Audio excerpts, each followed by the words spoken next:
que está chovendo sobre todos nós. E quem mais se entregar, mais se molhará. Há uma semente pra germinar e muitos frutos a se produzir na terra do coração. Derrama a tua graça, chuva de graça, pedimos a ti. Chuva de graça, derrama em nós. Chuva de graça neste lugar. Derrama. Chuva de graça, pedimos a ti. Chuva de graça, derrama em nós. Chuva de graça neste lugar.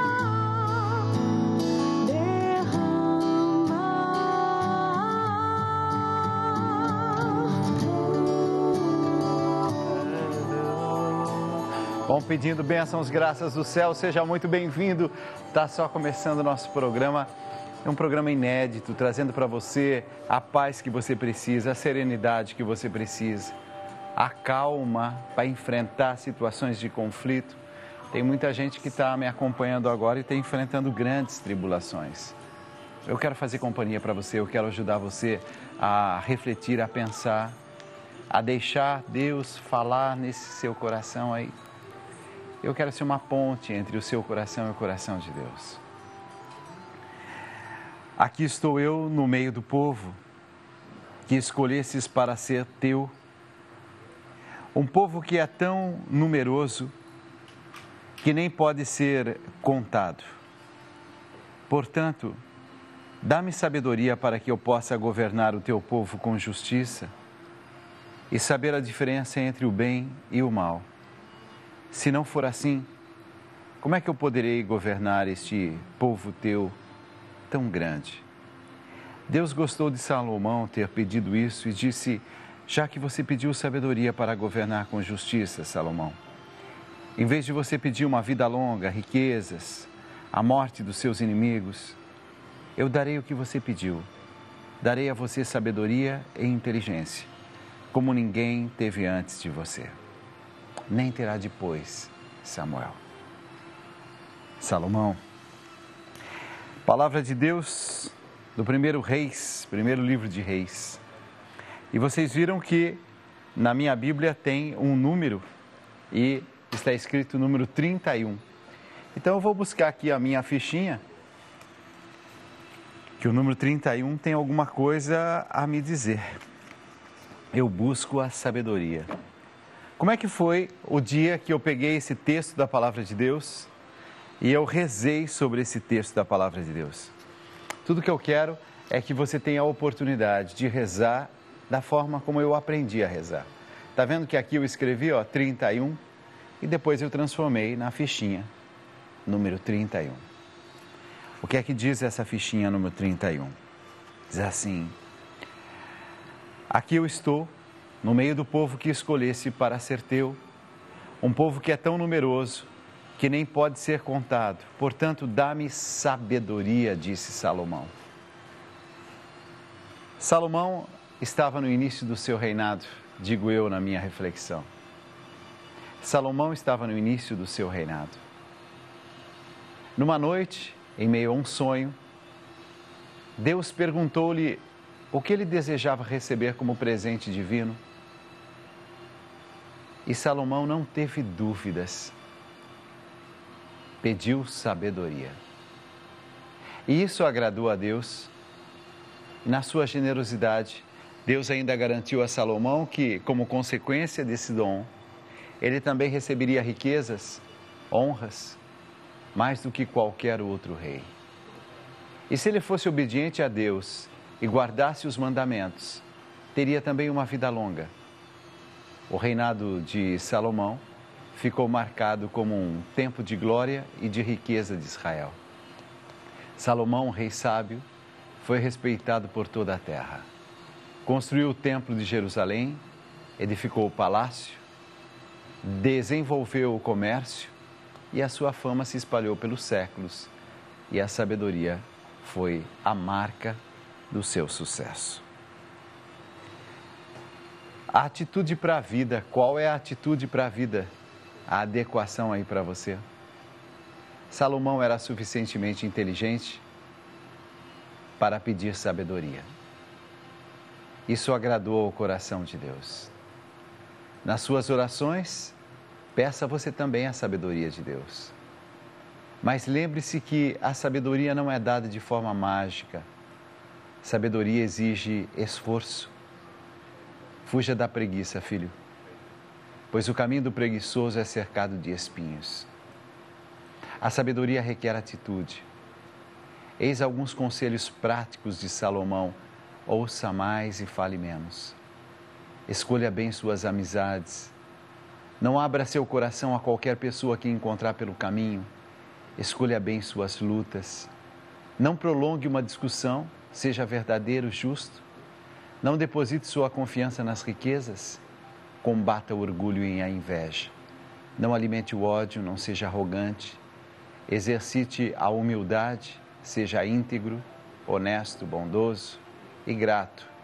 A sabedoria é bênção e também escolha diária. A palavra de Deus, nesse pequeno texto do livro dos Reis, está dizendo para mim e para você: o que é que você tem pedido a Deus? A gente pede coisas boas, coisas justas, sem dúvida nenhuma. Quando você pede a Deus: Senhor, cura o meu filho, isso é maravilhoso. Senhor, cura o meu coração, transforma o meu coração, maravilhoso. Dá a paz à minha família, maravilhoso. Senhor, me dá um emprego. Você está pedindo que o Senhor abra portas. Senhor, renova as minhas forças. Todos esses pedidos são muito bonitos, são pedidos muito justos, verdadeiros. Mas há um pedido que agrada demais ao coração de Deus: sabedoria. Se você tiver sabedoria, você vai saber o momento certo de falar e o momento certo de ficar quietinho. Se você pedir sabedoria, você vai ter um comportamento diferente aí na sua família. Porque talvez alguns ajam mais pelo impulso, falando coisas que, no final das contas, se tivessem sabedoria, não teriam falado. Quantas decisões inspiradas na sabedoria eu posso tomar e você também. E a partir do momento que a gente se deixa guiar pela ação da sabedoria, o meu coração vai ficando mais leve, o meu coração vai ficando mais em paz, porque eu estou fazendo a coisa certa. Diga comigo assim: Senhor, eu peço sabedoria nas minhas palavras, nas minhas atitudes. Senhor, eu peço sabedoria nos meus relacionamentos. Eu peço sabedoria no meu trabalho. Eu peço sabedoria com os meus familiares. O Senhor tudo sabe, o Senhor tudo pode. Realiza a tua obra em mim, mas eu peço, Senhor, me ajude também a ter o bom discernimento. Eu preciso de sabedoria. Me dá a tua sabedoria, Senhor. Eu creio, confio e espero. Amém.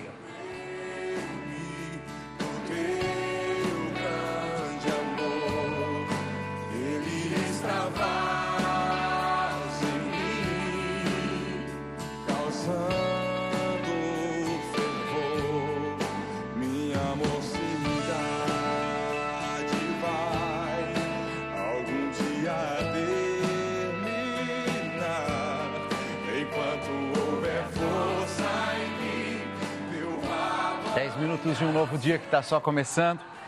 Essa fichinha faz parte do meu livro A Bíblia Como Você Nunca Leu. Eu fiz 40 textos bíblicos, a inspiração, a reflexão. Eu retirei esses 40 textos bíblicos da Bíblia e procurei adequar ao dia a dia, à realidade do dia a dia, às necessidades do dia a dia. E eu tenho certeza que esse é o maior presente que eu posso te oferecer. Se você adquirir agora o seu livro, a Bíblia como você nunca leu, você vai receber nos próximos dias. E eu quero que esse livro fale ao seu coração. Traga a inspiração que você precisa para fazer boas escolhas.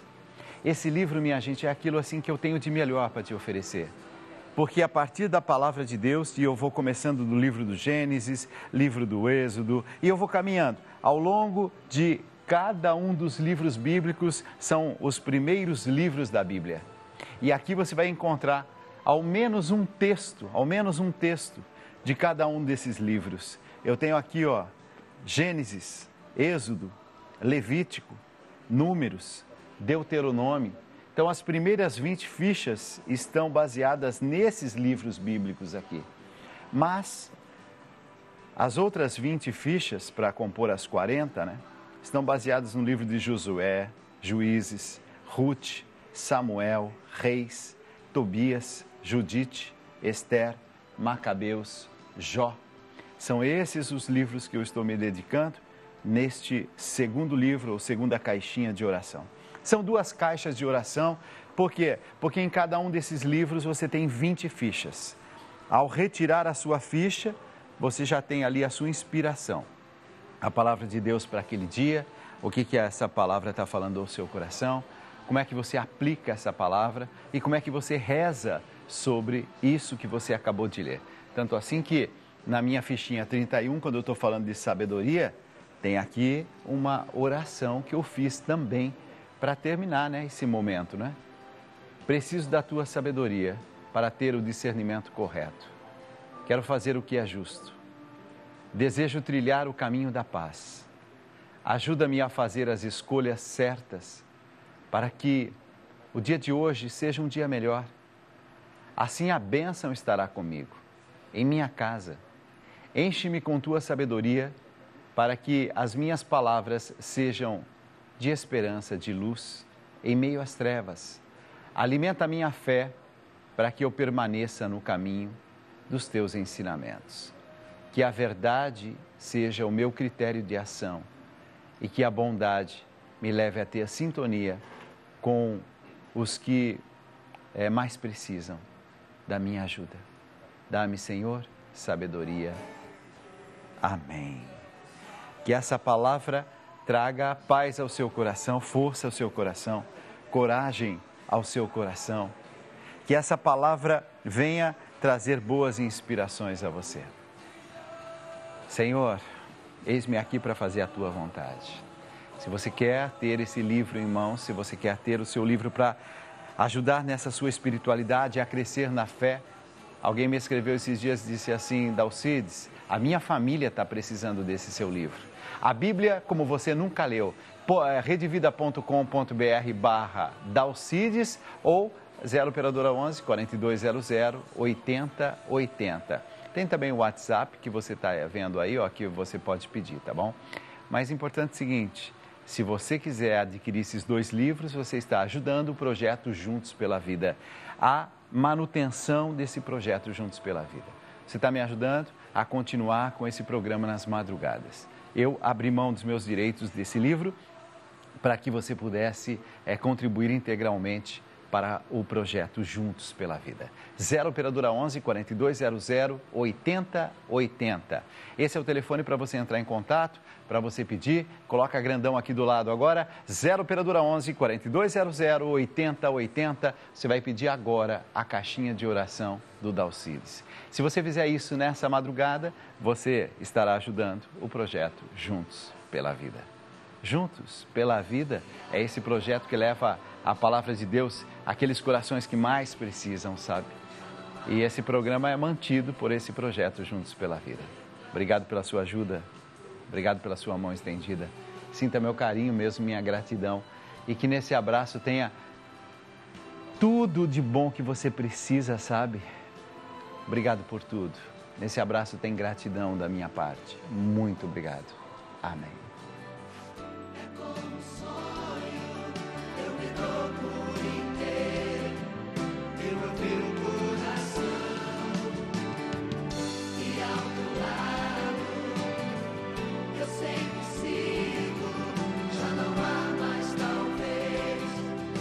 Querer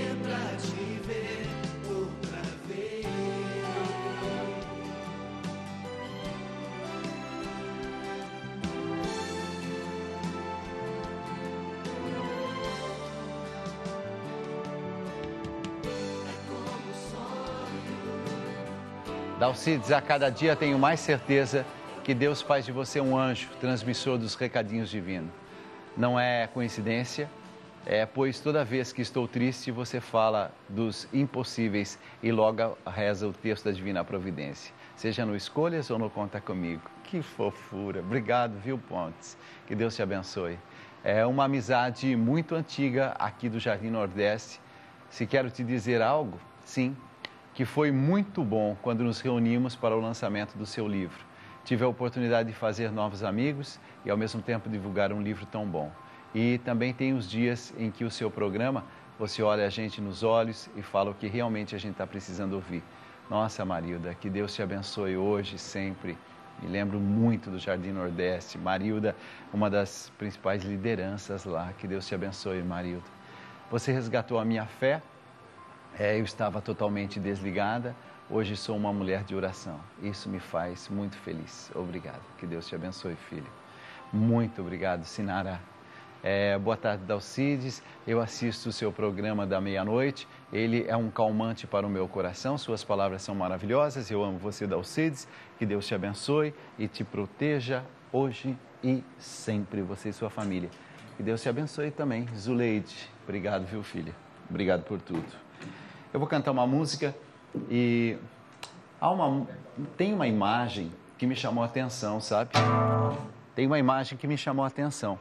E essa imagem, ela mostra a situação, a realidade de desigualdade que a gente vive aqui no nosso país, desigualdade que a gente vê por esse mundo afora. Não sei o que vou comer, não sei o que vou comer. Olha a diferença, né? Não sei, a frase é a mesma, né? Mas a realidade é tão diferente.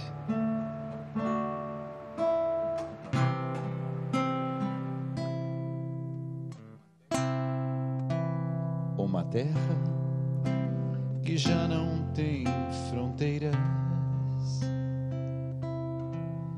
senão mãos que juntas formarão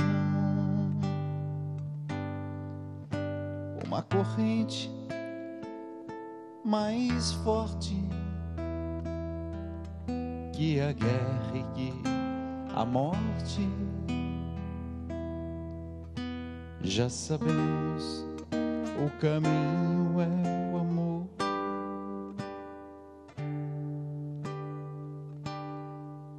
A justiça é a força que traz paz. E o amor que leva a perdoar. A verdade é a força que nos traz libertação. Já sabemos, o caminho é o amor. E um novo sol se levanta sobre a nova civilização que hoje nasce. Uma corrente mais forte que o ódio, que a morte. Já sabemos, o caminho é o amor.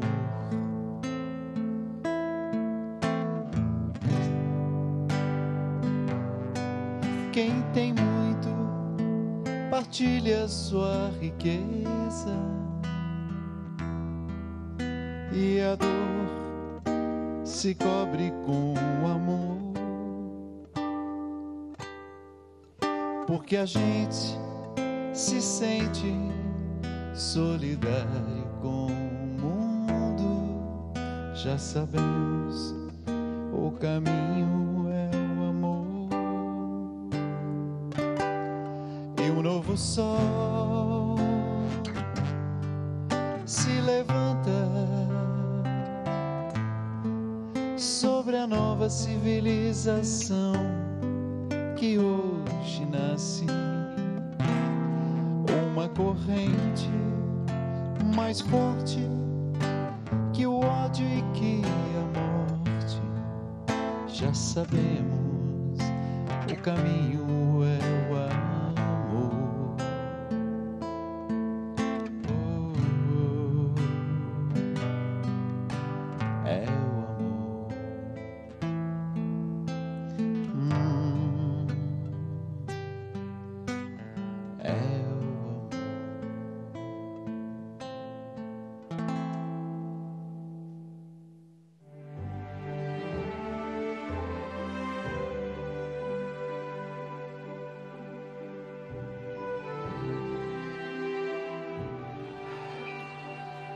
21 minutos de um novo dia que está só começando.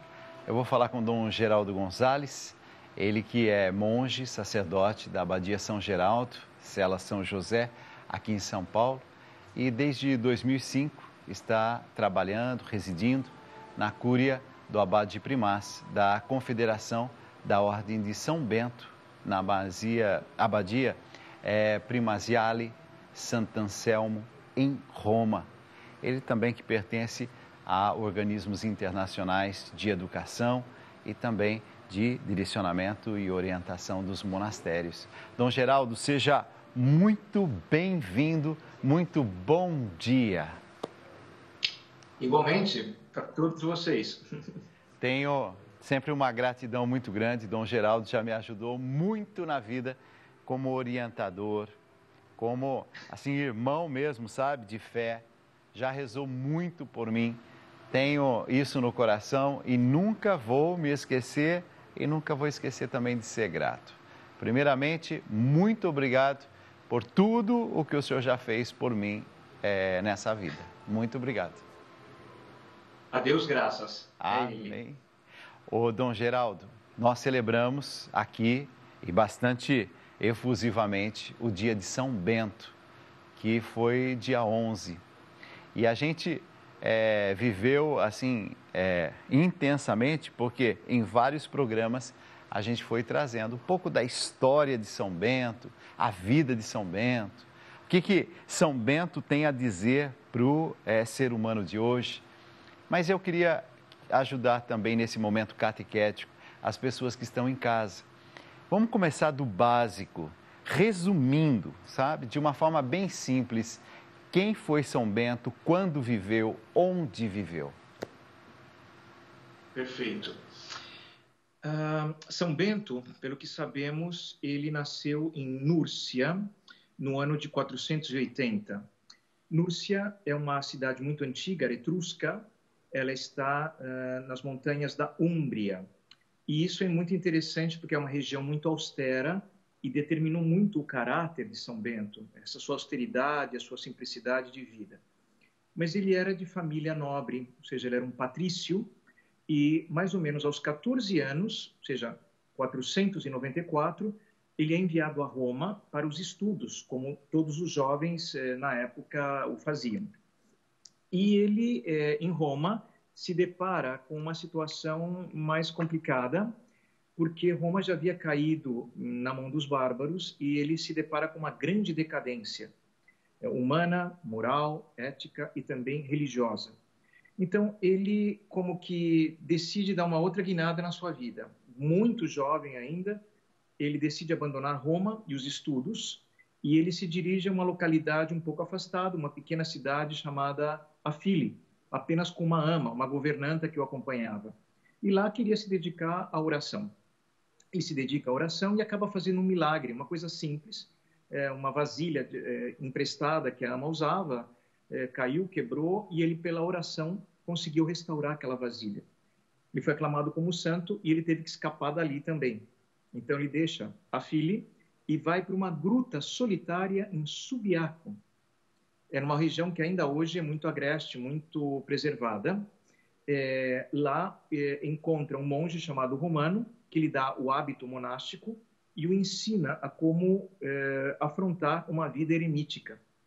E por 3 anos ele vive sozinho naquela gruta, alimentado de vez em quando por pão que lhe mandava esse monge romano. Mas pastores da região o descobriram e ele começou a transmitir a evangelização, os pastores começavam a levar algum alimento e a sua fama de santidade se espalhou pela região. E monges de uma localidade próxima chamada Vicovaro quiseram que ele fosse abade, já que seu abade havia morto. Mas ele alertou: minha forma de vida é muito austera, muito simples, eu acho que não será a de vocês. Mas eles insistiram e ele acabou deixando a solidão da gruta e foi para Vicovaro. Mas não deu certo. Inclusive, ele sofreu uma tentativa de envenenamento com vinho.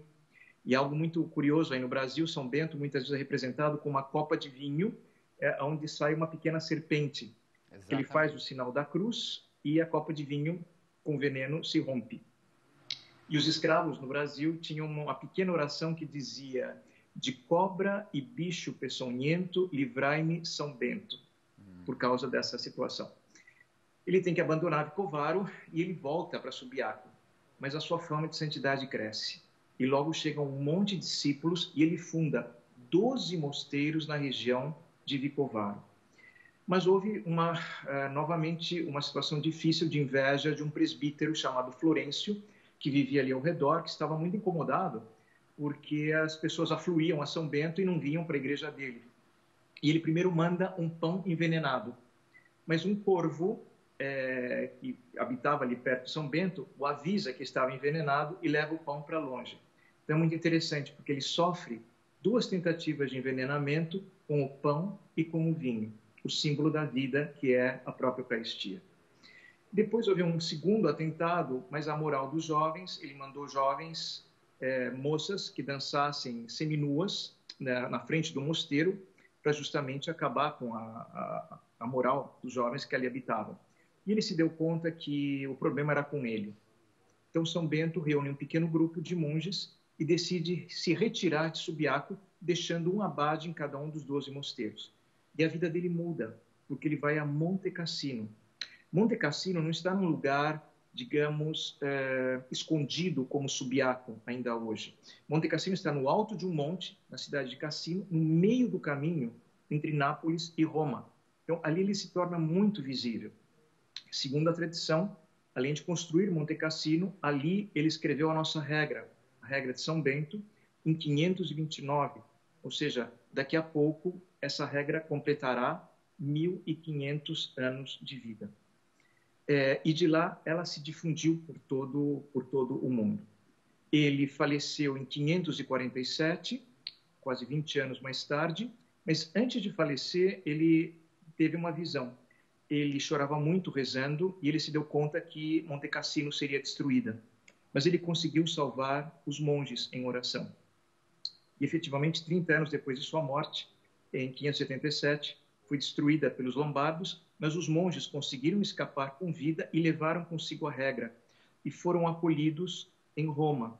E o Papa Gregório Magno, depois, pegou esses monges que ali estavam e os mandou para vários países da Europa.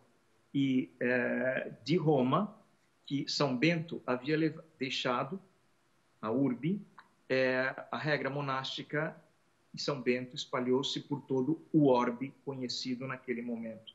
E, efetivamente, até o dia de hoje, nós estamos nos 5 continentes. Então, resumidamente, essa é a vida de São Bento. Fantástico, bem resumido, entendi exatamente.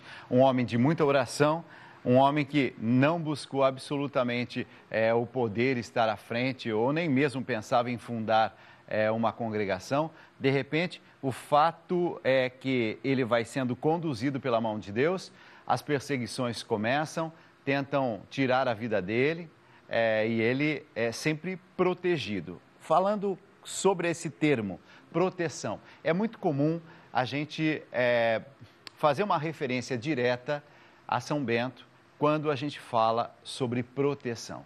Tanto assim que algumas pessoas têm, inclusive, o costume de ter ou de andar com aquela medalha de São Bento, como a gente costuma chamar. Parece um brasão, uma medalha de São Bento. Eu tenho aqui uma medalha de São Bento, só para quem está em casa ter uma noção do que é que eu estou falando. Aqui tem algumas letras nessa medalha. E essa medalha de São Bento, me parece que ela é muito rica de símbolos. E não sei se São Bento usava alguma medalha, se a ideia foi dele, ou se séculos depois que começaram a fazer as medalhas de São Bento. Mas eu gostaria de entender assim, por que da medalha? Por que a medalha ser tão conhecida e as inscrições, o que significa cada um desses elementos da medalha? Perfeito. Bom, antes de mais nada, a cruz que nos identifica como cristãos. E São Bento, ele enfrenta o mal, as dificuldades, as tentações, os opróbrios, justamente com o sinal da cruz.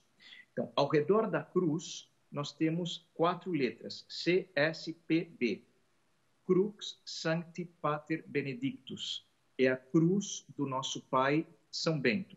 Mas o principal é o que está dentro da cruz, que é uma fórmula contra o mal. Então, nós vamos olhar na vertical, nós temos cru, CSSML,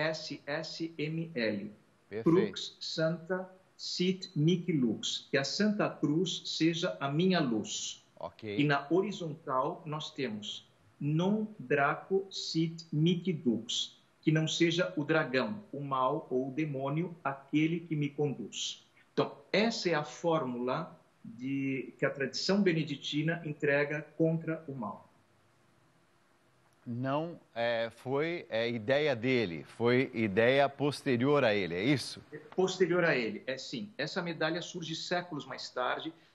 Toda essa, digamos, essa descrição da cruz não aparece na regra de São Bento ou na sua vida escrita pelo Papa São Gregório Magno, assim como o lema Ora et Labora. Mas no século XIX surgiu tanto esse lema Ora et Labora por Maurus Volter, que foi o grande criador da congregação de Boiron, e depois surge a medalha principalmente pela congregação de Solesmes.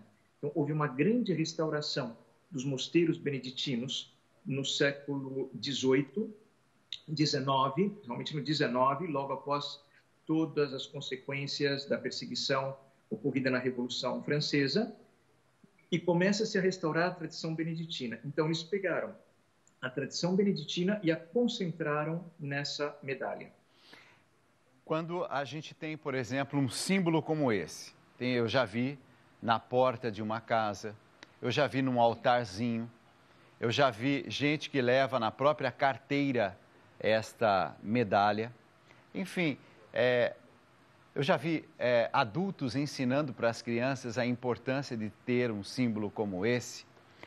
Como é que o senhor define isso? A gente tem assim, algum lugar específico para a gente deixar a medalha?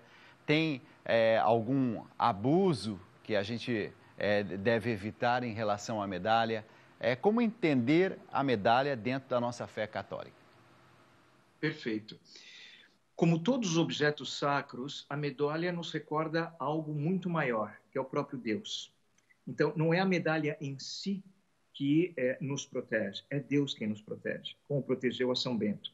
Mas a medalha é um sacramental, é um símbolo que nos recorda o poder de Deus na nossa vida através da intercessão de um santo, que neste caso foi São Bento.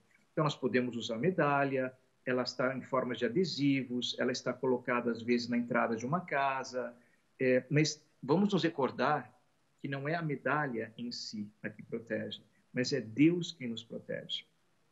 E esse é o grande ensinamento de São Bento. Quando nós procuramos viver com Deus, tudo o demais nos será acrescentado. Busca primeiro o reino de Deus, e tudo mais nos será acrescentado. Inclusive, a proteção contra as situações malíficas. Tem muita gente que nos acompanha nas nossas madrugadas, tem muita gente que está, nesse momento, nos acompanhando em várias partes do Brasil e também várias partes do mundo, porque através da internet, não só da televisão, tem pessoas que acompanham a nossa programação.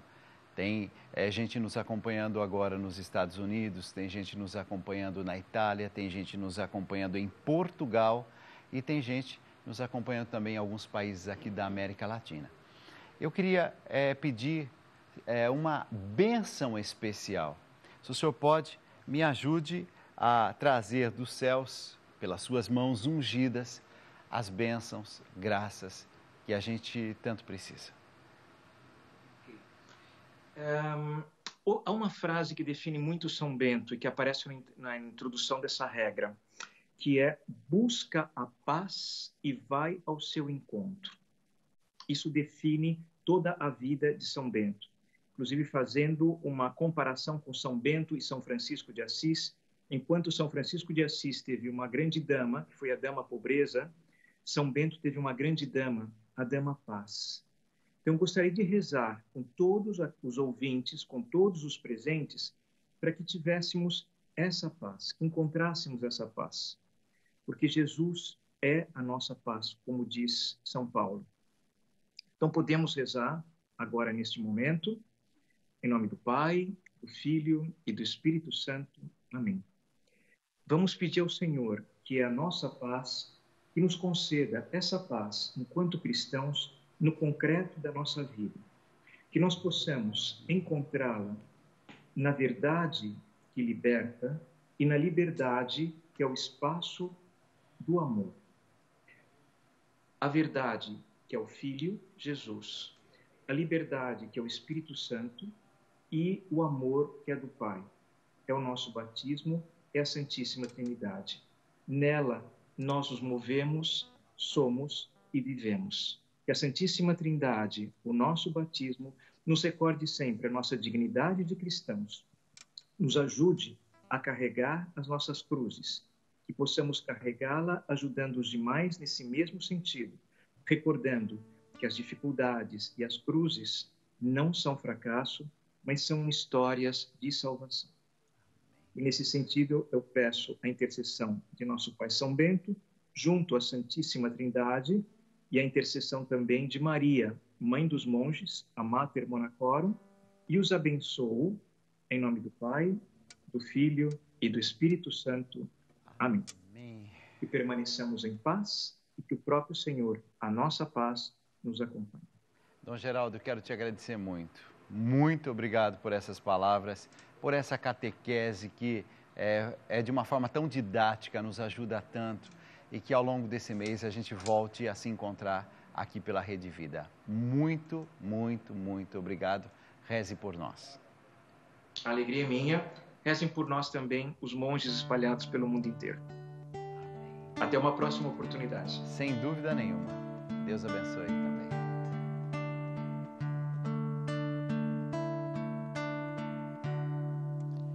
Maria de Nazaré, Maria me cativou,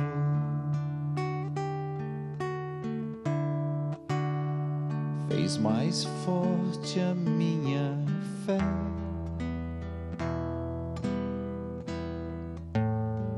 e por filho me adotou.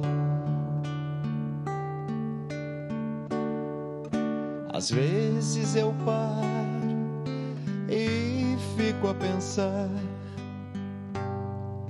e sem perceber me vejo a rezar, e o meu coração se põe a cantar para a Virgem de Nazaré. Menina que Deus amou e escolheu para a mãe de Jesus, o Filho de Deus.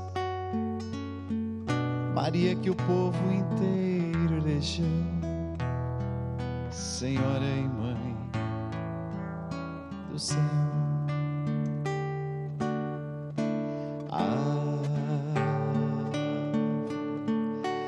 Ave Maria, Ave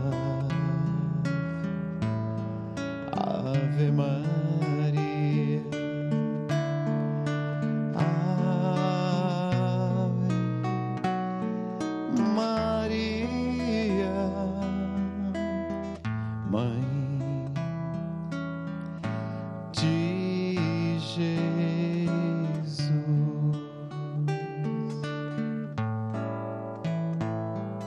Maria que eu quero bem, Maria do puro amor, igual a você ninguém, Mãe pura do meu Senhor. Em cada mulher que a terra criou, um traço de Deus Maria deixou, um sonho de mãe Maria plantou, pro mundo encontrar a paz. Maria que fez o Cristo falar. Maria que fez Jesus caminhar. Maria que só viveu para seu Deus. Maria do povo meu. Ave Maria, Ave Maria,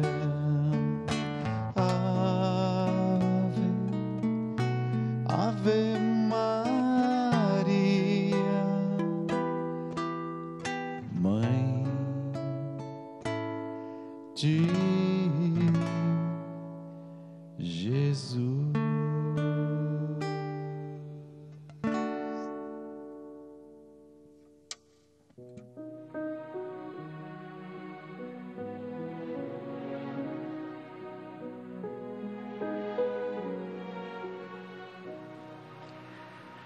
Estava pensando sobre o que Dom Geraldo estava falando e eu fiquei, assim, pensando sobre a humanidade, né?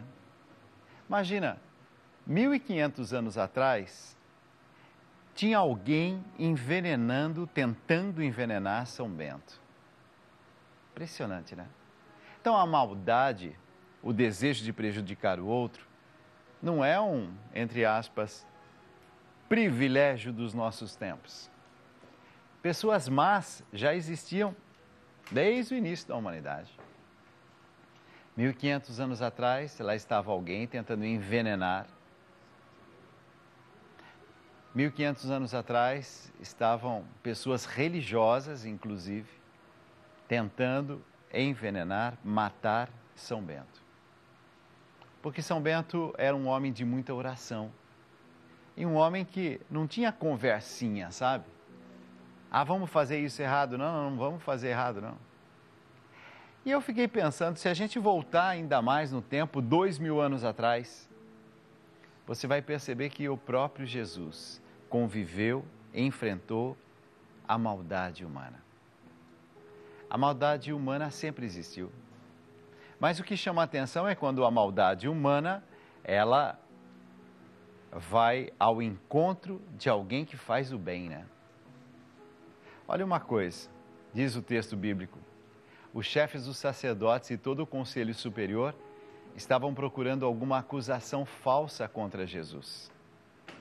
E, como não puderam encontrar nada contra ele, embora muitos se levantassem para dizer mentiras a seu respeito, lá estava Jesus, numa cruz. A maldade humana e a sua perversidade sempre existiram, sempre. A mentira muitas vezes prevaleceu ao longo da história e também nos nossos tempos, viu, gente? Levando vítimas inocentes a pagar com a própria vida por algo que jamais fizeram. A injustiça não é só coisa dos nossos tempos, a injustiça também remonta séculos na nossa história. Agora, se isso aconteceu com o Filho de Deus, Jesus, por que nós estaríamos isentos dessa maldade, dessa realidade? Se ele foi vítima dos conchavos humanos, por que é que nós seríamos poupados desses embates? Jesus conheceu a traição daqueles que estavam mais próximos a ele. Foi traído por Judas, foi traído por Pedro, o discípulo da mais alta confiança de Jesus. A grande diferença entre esses dois personagens bíblicos é que Judas se desesperou e não confiou na misericórdia divina, enquanto Pedro chora amargamente e se reconcilia com Deus. Minha gente, se a gente continuar olhando para a história, você vai perceber que a história ela é assim, constantemente marcada por desavenças, brigas, mortes, planejamento de morte daqueles que estão incomodando. Veja, por exemplo, por esse Brasil afora, quando alguém luta pela causa da justiça, veja o que acontece. Quantas e quantas vítimas nós tivemos nesse nosso Brasil do ódio humano, por questões de terra, por questões de dinheiro, por questões de egoísmo humano. Então, aquilo que aconteceu 2000 anos atrás com Jesus, aquilo que aconteceu 1500 anos atrás com São Bento, é aquilo que acontece ainda hoje. Quando alguém se coloca na função, no papel de defender as coisas que são de Deus, muitas e muitas vezes esse alguém vai pagar com a própria vida. Sim, porque falar de justiça é muitas vezes provocar aqueles que vivem da injustiça, lucram com a injustiça. Há uma música que diz exatamente isso. Um certo dia, à beira-mar, apareceu um jovem galileu. Ninguém podia imaginar que alguém pudesse amar do jeito que ele amava. Seu jeito simples de conversar tocava o coração de quem o escutava. E seu nome era Jesus de Nazaré. Sua fama se espalhou e todos vinham ver o fenômeno do jovem pregador que tinha tanto amor.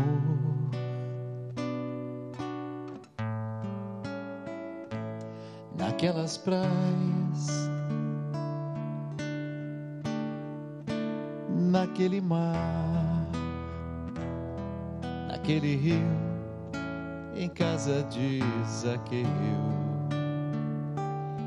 naquela estrada, naquele sol, e o povo a escutar histórias tão bonitas. Seu jeito amigo de se expressar enchia o coração de paz tão infinita. E seu nome era Jesus de Nazaré. Sua fama se espalhou e todos vinham ver o fenômeno do jovem pregador que tinha tanto amor.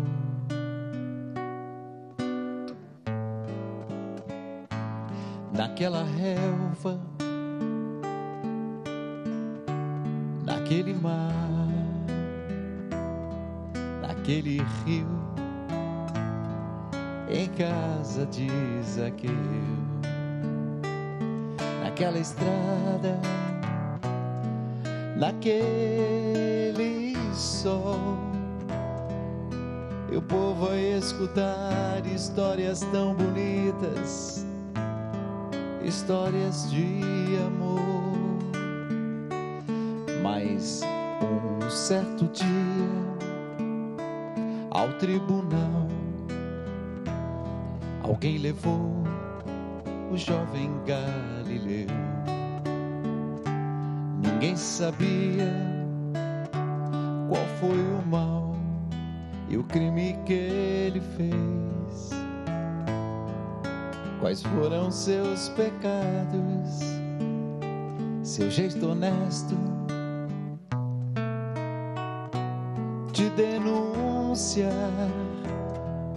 mexeu na posição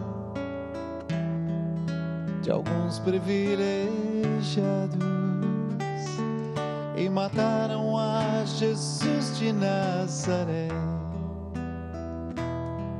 E no meio de ladrões puseram sua cruz, mas o mundo ainda tem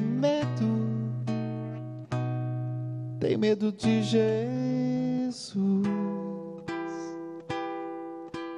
que tinha tanto amor.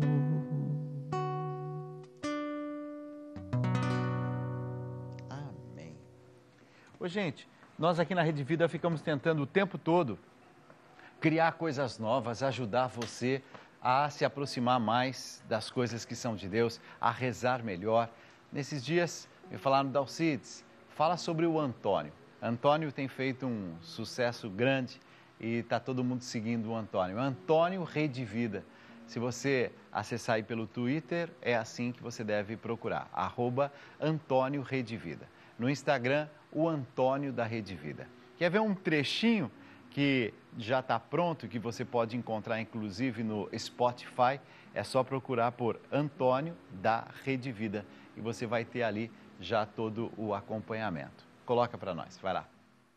Maranata, vem Senhor. Cristo alerta para não dar pérolas aos porcos. A metáfora serve hoje, porque fazemos exatamente isto. Os dons, virtudes, graças têm sido desperdiçadas, eliminando a aliança de amor com o Senhor. Dar algo de valor com atitudes egoístas, erradas e nocivas, é esquecer de participar na Páscoa do Senhor, tanto na sua morte, quanto em sua ressurreição, em sua paixão e glória. Não dar pérolas aos porcos quer motivar cada um nas relações humanas, trabalho, enfermidade, em todas as dimensões do cotidiano humano.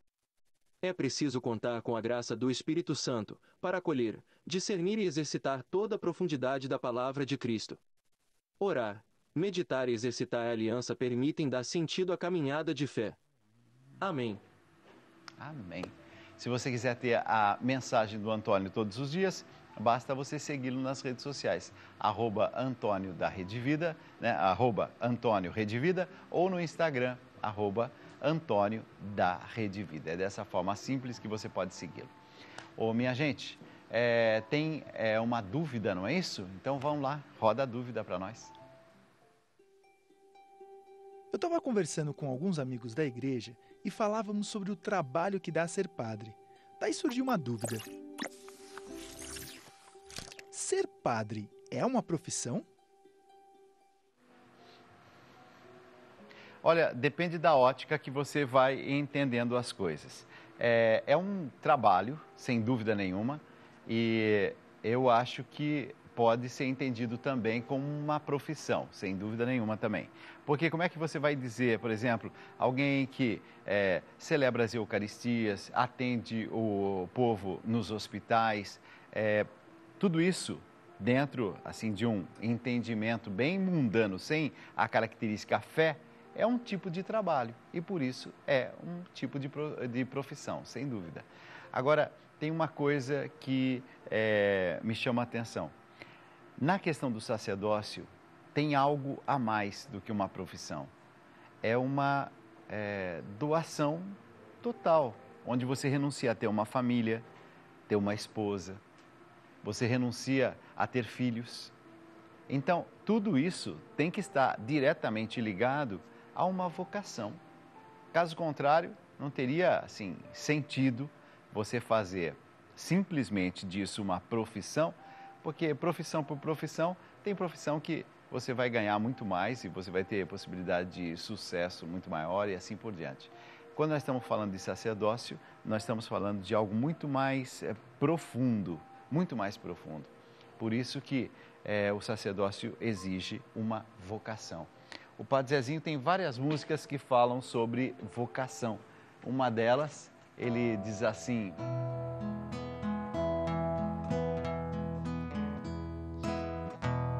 O barco eu já não tenho, as redes eu deixei, e a casa de onde eu venho, muito poucas vezes retornei. Agora eu sou profeta, meu povo assim o quis. Minha alma pode estar inquieta, mas o coração garanto que é feliz. Minha alma pode estar inquieta, mas o coração garanto que é feliz. Eu sei que não sou nada, nem mais do que ninguém, e sei que pela estrada não encontrarei somente o bem. As coisas passageiras não quero me apegar, as glórias deste mundo passa, eu quero é tua graça pra me acompanhar. As glórias deste mundo passa, eu quero é tua graça pra me acompanhar. Eu sei que não sou nada, nem mais do que ninguém, e sei que pela estrada não encontrarei somente o bem. As coisas passageiras não quero me apegar, as glórias deste mundo passa, eu quero é tua graça pra me acompanhar. As glórias deste mundo passa, eu quero é tua graça pra me acompanhar.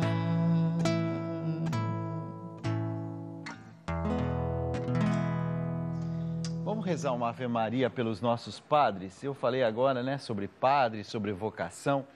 Vamos rezar uma Ave Maria pelos nossos padres?